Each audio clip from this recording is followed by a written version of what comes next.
যে আমরা কোনোভাবেই কোনো অজুহাতে কোন রকম মরাল পুলিশিং করার দায়িত্ব কোনো নাগরিককে দেওয়া হয়নি। বাংলাদেশের কোনো আইনে এই অধিকার কাউকে দেওয়া হয় নাই। মরাল পুলিশিং যদি কারো করতে হয় নিজের উপর করেন, নিজেকে জিজ্ঞেস করেন আপনি মিথ্যা কথা বলেন নাকি, আপনি গীবত গান নাকি, আপনি নারীর দিকে খারাপ চোখে তাকান কিনা, আপনি ঘুষ খান নাকি, আপনার দুর্নীতি করেন নাকি, আপনি গেস্ট রুমে বা অন্য কোথাও গণ নির্যাতনে জড়িত ছিলেন কিনা, ইসলামের যে 5টা ফরজ আছে সেটা আপনি পালন করেন কিনা। এই মোরাল পলিসি নিজের সাথে আগে করেন, তারপর অন্যের উপর মাতবরি দেখাতে এসেন। আজকে ধর্ষণ বিরোধী মঞ্চের পক্ষ থেকে আমাদের সন্তান সম মেয়েরা, আমাদের বিভিন্ন বিশ্ববিদ্যালয় কলেজের ছাত্রীরা আমাদের কাছে এসেছিল। আমাদের ঢাকা বিশ্ববিদ্যালয়ে অনেকে আছেন, অন্যান্য বিশ্ববিদ্যালয় কলেজেরও আছেন। আজকে উনারা আমাকে যে সমস্ত কথা বলেছেন এটা তো আসলে আমার নিজেরও মনের কথা। উনাদের যে ক্ষোভ, দুঃখ, কষ্ট, তারপরে যে প্রত্যাশা সরকারের কাছে সেটা তুলে ধরেছেন।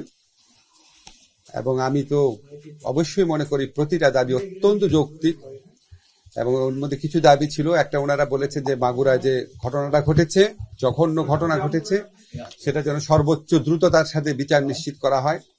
আমরা ওনাদেরকে আশ্বস্ত করেছি। আমি আপনাদের জানাতে চাই পুলিশ অলরেডি ওই আসামি যারা আছে মাগুরার ঘটনায় তাদের অলরেডি ডিএনএ স্যাম্পল কালেক্ট করেছে গতকাল, সেটা আমি ওনাদেরকে জানিয়েছি। এবং এটা বিচার কার্য কোন রকম কাল বিলম্ব না করে দ্রুত এবং ন্যায় বিচার যেন করা হয়, সেই লক্ষ্যে আমাদের একটা বিশেষ নজরদারি থাকবে, এটা ওনাদের বলেছি। ওনারা বলেছেন ধর্ষণ বিরোধী সব মামলার ক্ষেত্রে যেন এরকম পদক্ষেপ নেওয়া হয়, আমরা বলেছি সাধ্যমতো চেষ্টা করব। ওনারা বলেছেন একটা বিশেষ দাবি করেছেন যে শুধু ধর্ষণের মামলার বিচারের জন্য একটা স্পেশাল কোর্টের কথা বলেছেন। তো ধর্ষণের মামলার বিচার এখন হয় নারী এবং শিশু নির্যাতন দমন আদালতে, কিন্তু সেখানে ধর্ষণের মামলা ছাড়াও আরো অনেক অপরাধের বিচার হয়, যে জন্য ওইখানে একটা আপনার ব্যাকলগ হয়ে থাকে, মামলা পরিচালনার ক্ষেত্রে বিলম্ব হয়। আমি ওনাদের কথা সহৃদয়তা শুনেছি, যৌক্তিকতা আছে স্বীকার করেছি, এবং এই লক্ষ্যে আমাদের যা করণীয় আছে, আমার তো একা সিদ্ধান্তে হবে না, উপদেষ্টা পরিষদে আলোচনায় বিষয়টি তুলব এবং যথাসাধ্য চেষ্টা করব যে এই ব্যাপারটা এক্সপ্লোর করে এটা করা যায় কিনা, করা গেলে যত দ্রুত সম্ভব করার ক্ষেত্রে। ওনারা একটা জিনিস বলেছেন যে বিভিন্ন শিক্ষা প্রতিষ্ঠানে যে আপনার নারীর প্রতি সহিংসতা, হয়রানি, এই সমস্ত ক্ষেত্রে একটা আলাদা স্পেশাল সেল করা। আমি ওনাদের বলেছি এই সংক্রান্ত হাইকোর্টের একটা আইন আছে অলরেডি, হাইকোর্টের একটা রায় আছে। সেই রায়ের আলোকে শুধু শিক্ষা প্রতিষ্ঠান আর কাজের জায়গাতে না, রাস্তাঘাটে আমাদের মেয়েরা যেন উত্ত্যক্ত না হয়, হয়রানির শিকার না হয়, সেরকম একটা কম্প্রিহেন্সিভ আইন করা। এটা একদম সিরিয়াসলি, একদম কথা দিয়েছে, এটা সিরিয়াসলি চিন্তা করব। হাইকোর্টের যে আদেশ আছে সেই আদেশের অবলম্বনে আর একটু জোরালো ভাবে আইনটা করার কথা চিন্তা করব, চেষ্টা করব। আমি ওনাদেরকে জানিয়েছি আমরা কিছু কিছু আইনগত পদক্ষেপ নিচ্ছি। একটা আপনাদের অলরেডি আমি বলেছি, তদন্ত বিচারের ক্ষেত্রে সময় কমিয়ে আনা। তারপর উপযুক্ত ক্ষেত্রে বিচারক যদি প্রয়োজন মনে করে ডিএনএ ল্যাবের কোনো পরীক্ষা ছাড়াই মেডিকেল টেস্টের ভিত্তিতে, সাধারণ মেডিকেল টেস্টের ভিত্তিতে এবং পারিপার্শ্বিক সাক্ষ্যের ভিত্তিতে বিচার কাজ করবেন যদি বিচারক উপযুক্ত মনে করেন। এই ধরনের বিধান আমরা রাখার কথা চিন্তা করেছি। আমি আপনাদেরকে জানাতে চাই যে আমরা গত পরশু এবং গতকাল 2 দিন কনসালটেশন মিটিং করেছি। গতকাল কনসালটেশন মিটিং এর সময় আমাদের যে ফৌজি আপা আছেন জাতীয় মহিলা আইনজীবী পরিষদে, তারপর আমাদের ফরেন্সিক যারা এক্সপার্ট আছেন, আমাদের মহিলা পুলিশ যারা এই সমস্ত বিষয় নিয়ে কাজ করেন, সবাই ছিলেন। আমাদের এহসানুল হক সমাজি অনেক বড় আইনজীবী, উনি ছিলেন। তারপর ঢাকা মেডিকেলের ফরেন্সিক বিভাগের যে হেড আছেন সবাই কি ছিল, সিআইডির ফরেন্সিক এক্সপার্ট ছিল। আমরা একটা ড্রাফট আইন করেছি, এই আইনটা আমরা আজকে সার্কুলেট করছি কিছু কিছু স্টেক হোল্ডারের কাছে।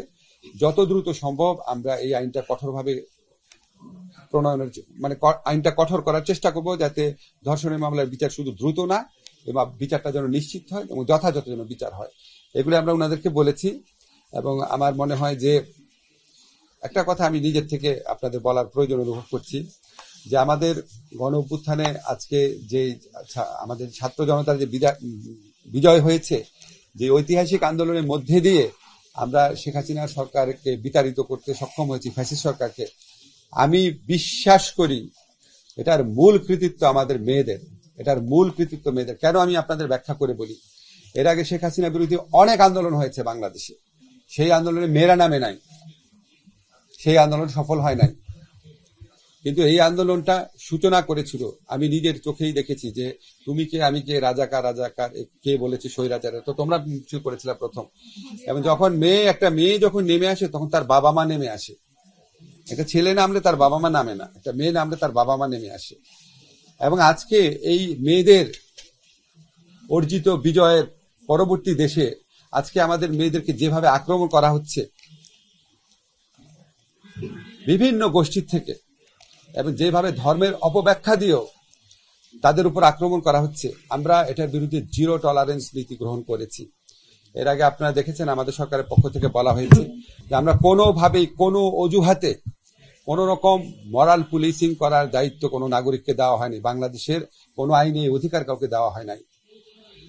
মরাল পুলিশিং যদি কারো করতে হয় নিজের উপর করেন, নিজেকে জিজ্ঞেস করেন আপনি মিথ্যা কথা বলেন নাকি, আপনি গীবত গান নাকি, আপনি নারীর দিকে খারাপ চোখে তাকান কিনা, আপনি ঘুষ খান নাকি, আপনার দুর্নীতি করেন নাকি, আপনি গেস্ট রুমে বা অন্য কোথাও গণ নির্যাতনে জড়িত ছিলেন কিনা,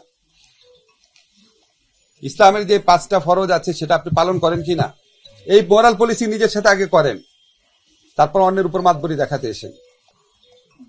এটা হচ্ছে আমার সাধারণ নাগরিক হিসাবে যারা আমাদের মেয়েদেরকে রাস্তাঘাটে বিভিন্ন জায়গায়, বিশেষ সাইবার স্পেসে যারা বিভিন্নভাবে উত্ত্যক্ত করছেন, তারা আগে নিজের প্রতি মোরাল পলিসিং করবেন, তারপর নিজের মা বাবা, নিজের ভাই বোন, নিজের স্ত্রী পরিবার তার প্রতি করবেন, তারপর আপনি বিবেচনা করবেন ইসলাম আপনাকে অন্য কারো উপর মোরাল পলিসিং করার অধিকার দিয়েছে কিনা।